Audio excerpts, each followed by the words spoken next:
Hey, Wildlife Management, week 7, here we go. So, we are getting into the last couple weeks of this class. So crazy. What I wanted to do was I wanted to introduce a final project that would give you enough time to complete it and do a good job, but also give you some time, if you need it, to complete missing assignments or any missing work that you need to in order to bring your grade up to where you think it should be. So I'm introducing our final project as of this week. If you finish this project and you're finished with your SAE project, then you're going to be kind of done with my class, which is sad but also awesome. So hopefully you can get everything you need to done in a decent amount of time. Quick reminder, if you're handing in missing assignments, if you are turning in missing assignments, number one, you need to turn it in the correct turn-in spot for that week. Do not share them with me. I will not get it. Do not share it with me. I will not get it. Needs to be turned in the hand-in spot in that week, and then you need to email me so that I know where to go looking and that I know to go back into your previous assignments and complete it. And excuse me, get it graded. That way everything stays organized on my end and stays organized on your end so that you know what you've turned in and I know that you've turned it in the correct spot. So this week, Monday, just like we've done in the past, going to be a day for you to work on your SAE project if you have not done so already. You're going to enter your hours into the AET or start working on your SAE final project. If you are finished with your SAE final project, you can hand it in right here. I will continue to put the SAE hand-in spot on our weekly updates. Like I said, we're going to start a final project this week. What we're going to do is we're going to look at specifically game animals in the United States and things that we need to know about them because we haven't really got into that kind of thing in this class. Like we've talked about identification and we've talked about some things, but we haven't really got into what information that we would need to know about these species. So the first thing you're going to do for your project is you're going to choose an animal from the list that I have created. I tried to go through and find some big game animals that you can maybe not necessarily hunt in Minnesota, but you can hunt here in the United States. So things like the grizzly bear, you definitely can't hunt the grizzly bear in Minnesota, right? Or mountain goats. We can't hunt mountain goats in Minnesota, but you can hunt them in other parts of the United States. So I wanted to give you the opportunity to learn about things that we maybe don't have here in Minnesota. We have mammals, we have birds, and we have small fur bearers, which are like animals that you can trap and then sell for their pelts, which is kind of a sweet deal. So what you're going to do is just like we did with the fish and the lake activity is you're going to put your name next to the animal that you choose. If there's somebody else's name there, you don't get to pick that animal. Real quick heads up. If you feel like there's an animal that is not on this list that you would like to research, send me an email and let me know. If you don't approve it through me, I can't give you any credit for it because you didn't approve it. So if there's an animal that you think you'd like to research, let me know and I will approve it for you. It just needs to be a game animal, like one that can be hunted or trapped or whatever.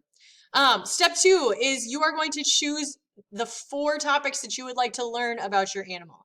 We don't have a whole heck of a lot of time, and I feel like assigning all 6 of these topics would get a little bit excessive.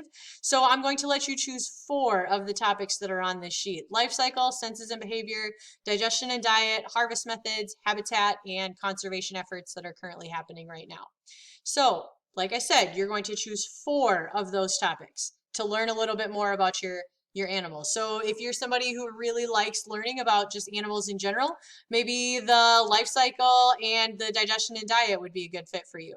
Or if you're somebody that prefers hunting a little bit more, maybe the harvest methods and habitat and senses and behavior are going to be a better fit. You pick the topics that you want to learn about. For each topic that you choose, you get to decide how you want to show what you've learned about that particular topic.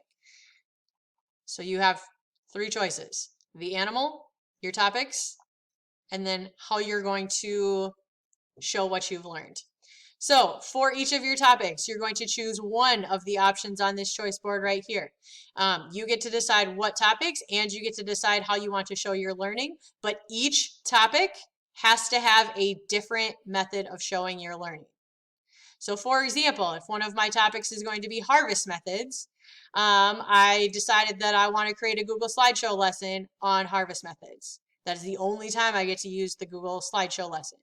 So if another one of my topics is habitat, that means that I need to either create an infographic or I need to make a video. I can't use Google Slideshow again if I've already used it. Hopefully that makes sense. If you don't understand let me know and I will try to help you out. Each of the assignments that you hand in is going to be worth 25 points. Our final as a whole is going to be worth 100 points. You can complete these assignments at your own pace, but all of your assignments and all of your finals are due the last week of the semester, which is going to end on June 2nd.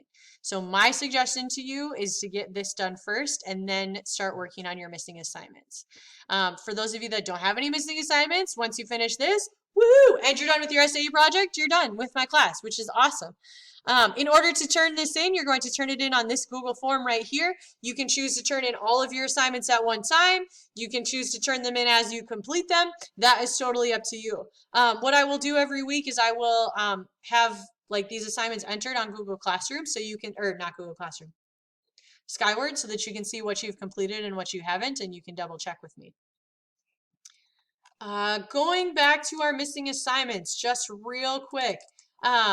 As you're like, I try to update my Skyward on Mondays. So if you're going through and you're saying to yourself, man, I swear I turned that in, Miss Cybert hasn't graded it, then you need to check with me, because if I don't have it in the gradebook, it means I haven't looked at it or I don't have it. So I need you to double check with me before you start freaking out or assuming that I have it and I just haven't seen it yet. Check with me, send me an email. I will try to respond to your emails as quickly as I possibly can. As always, I hope that that was clear. Like I said, you're going to be working on your final project every day this week and every day next week. Everything is due to me by June 2nd or before. Please do it before so that you're not like waiting till the very last second. Good luck, guys.